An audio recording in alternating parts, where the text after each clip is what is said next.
So hey y'all, this is Hope at Crafty Hope once again. Now I'm going to try my hand at the voiceover. The last one, the volume was off or something. So let's try this. This is some more altered playing cards for November. And so this is the first one. It's number 4. And I am starting basically with just a couple different collage papers. One of them some book text that I stenciled on, and the other is a recipe card that I got a great big box of them, and I love them. So I've got that. I'm adding some acrylic paint. One is in a blue, like an aqua blue, and the other is, and I can't remember, it's like purple something, but it's kind of a cross between a fuchsia and a purple, and I really like that color. So now I'm just using my fingers to rub those on, and without a paintbrush or anything, to give it just a little more texture without lines or anything. And then with a Yoo-Hoo glue stick, I'm gluing down those collage papers I had, and using just a gift card to flatten them down really well.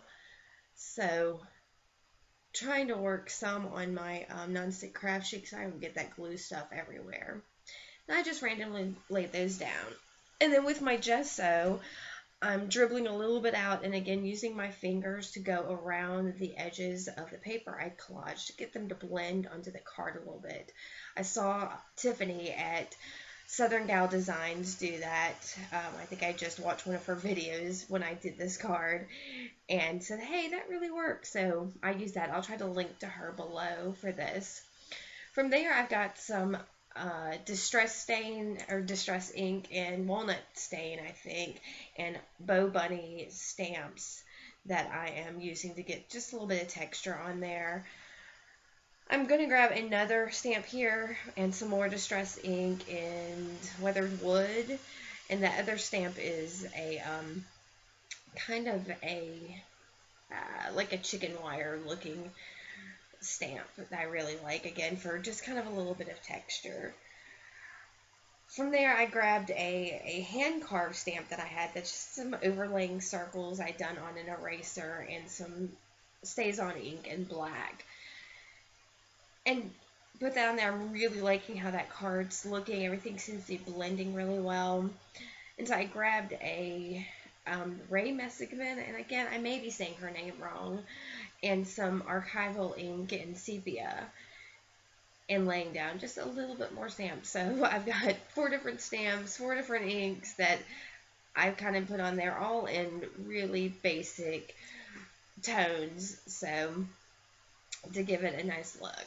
And then that's an image of a kitty. It's from Dover Designs, and I'm going to use that as my main focal on the page, but I've added some gesso just below the cat with my finger, because I know that's where my words are going to go, my motivational phrase, and I didn't want it not to pop.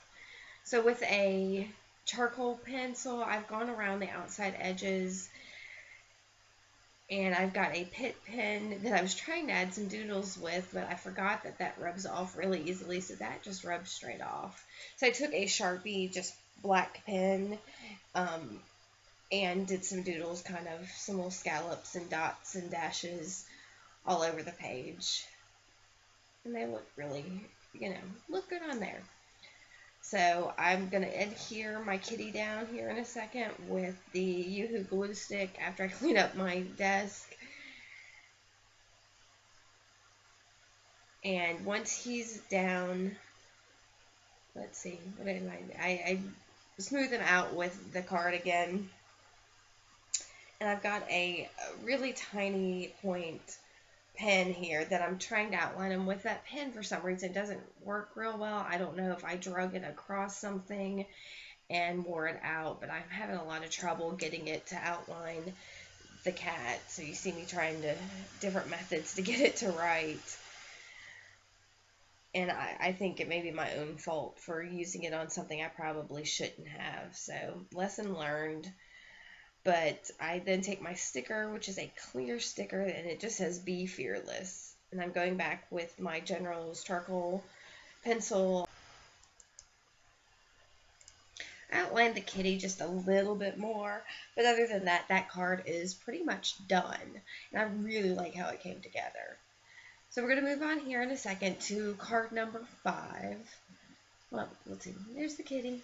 So here's card number 5.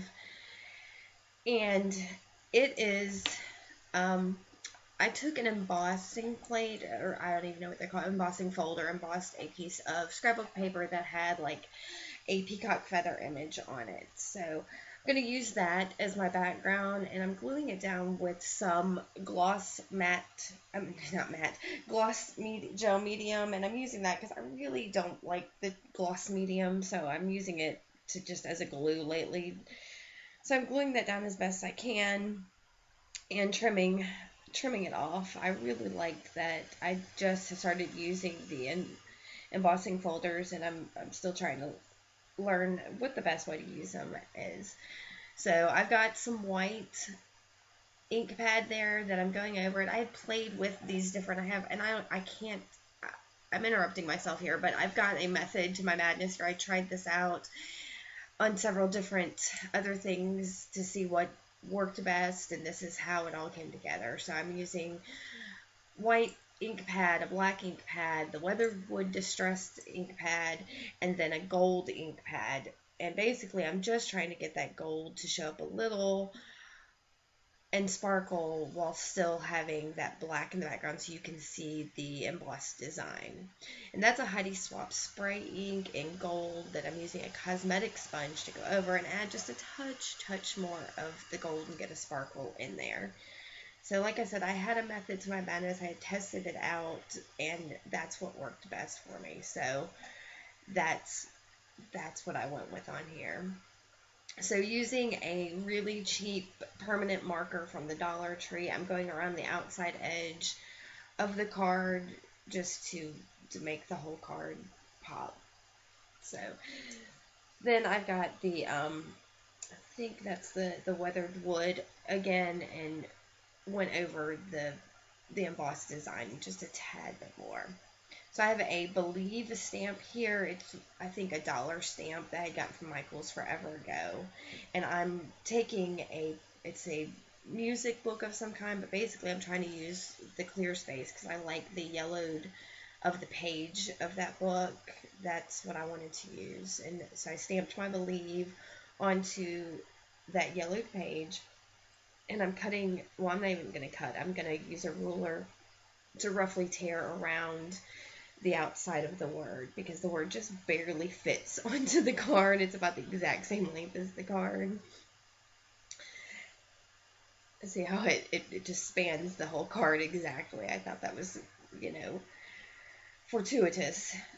So, and again, using my gloss medium, I'm going to glue the word down onto the card after I figure out where. And this card is pretty much done. It came together really quickly, and I really like it. So, there you have it.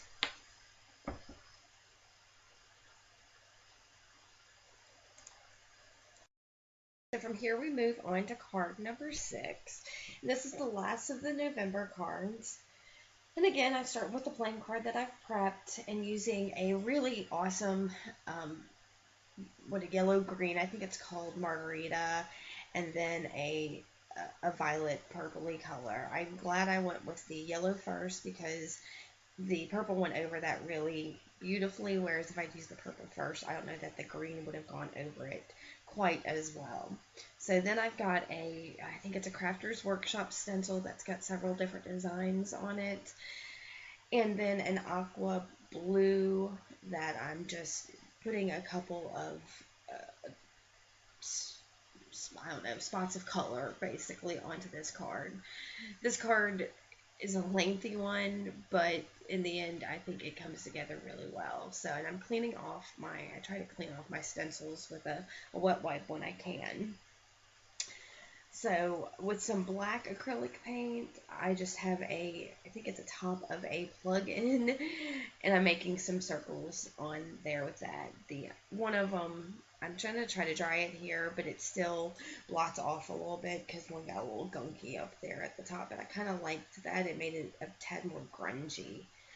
So once that's as dry as I can get it, I take that Ray Messigman set of stamps again and some Distress ink, and I think it's going to go great. And then there's a feather stamp on there that I'm just kind of putting down in the corner.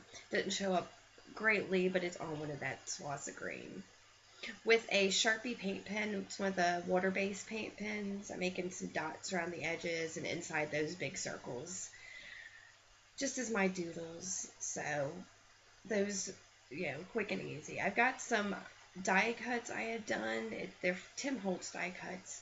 And I ended up using that Harlequin design, whereas the circle one I could just keep playing with here, and I ended up not using it, but I wasted a bunch of time really just trying to figure out if I could also fit that on there.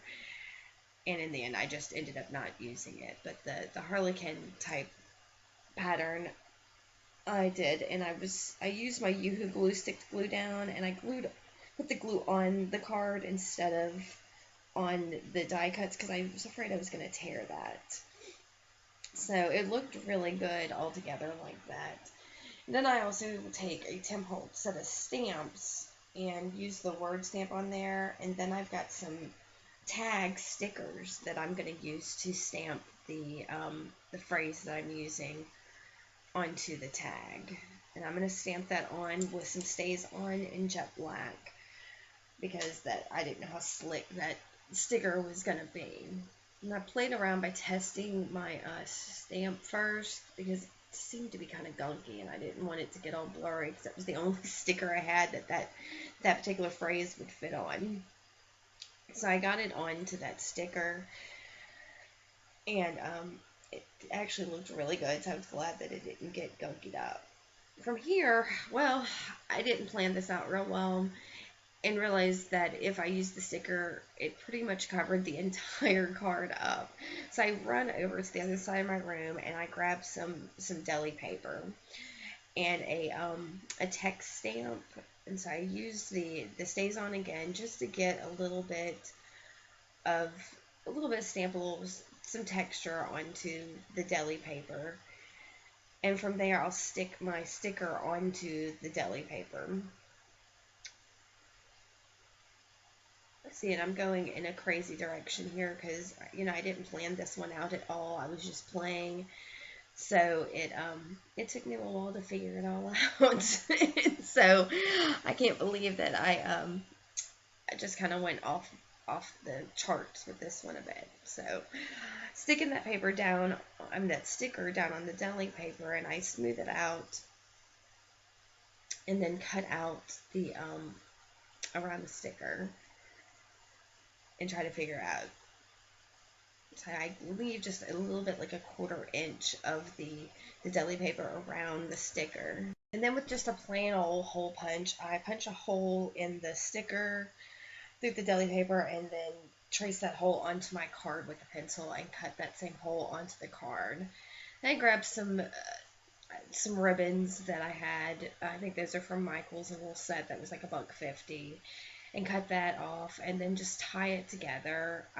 Here it is, like I play with trying to make a bow on it, but that just doesn't work, and so end up taking it apart a couple times and before I finally decide that just tied is fine, and I'll trim it up and rough up the edges so they're frayed a little bit, and that's pretty much that card. So here, I'll show it to you, and then you'll get a chance to see all 3 cards. Yeah, there's me untying it and trimming it and roughing the edges, and that's that card. So here comes the other 3, all 3 of them. My kitty card that I really liked, and then the Belief card, and then this last crazy card here in a second. I really like these cards. I hope you enjoyed this, and I hope the audio is better this time around. So thanks for checking it out. I'll be back another time. Bye!